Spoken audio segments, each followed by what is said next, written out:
Praise the Lord. கர்த்தருடைய நாமத்துக்கு மகிமை உண்டாவதாக.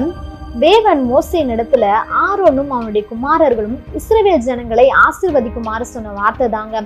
கர்த்தர் உன்னை ஆசீர்வதித்து உன்னை காக்க கடவர். கர்த்தர் தம்முடைய முகத்தை உன்மேல் பிரகாசிக்க பண்ணி உன்மேல் கிருபையா இருக்க கடவர். கர்த்தர் தம்முடைய முகத்தை உன்மேல் பிரசன்னமாக்கி உனக்கு சமாதானம் கட்டளையிட கடவன் சொல்லிட்டு என்னாகமம் 6வது அதிகாரம் 22 26 வரைக்கும் சொல்லப்பட்டிருக்குதுங்க. பிரதான ஆசாரியனா இருக்கிற ஆரோன் இந்த வார்த்தைகளை சொல்லும் போது அப்பொழுது தேவன் அவர்களை ஆசீர்வதிப்பேன்னு சொல்லிட்டு சொல்றாருங்க. இஸ்ரவேல் ஜனங்களை பார்த்தோம்னா இன்னைக்கும் கூட இந்த காரியங்களை அவங்க பின்பற்றுகிறத நம்மளால பார்க்க முடியும்.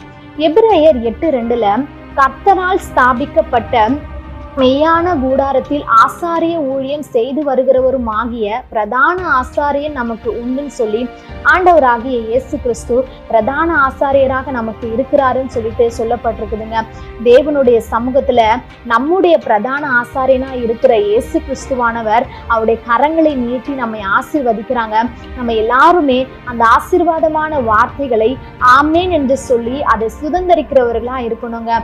தேவனுடைய பாதுகாப்பும் அவருடைய சமாதானமும் கிருபையும் தேவனுடைய முக பிரசன்னமும் நம்முடைய வாழ்க்கையில நிறைவா இருக்கட்டுங்க. Thank you. God bless you.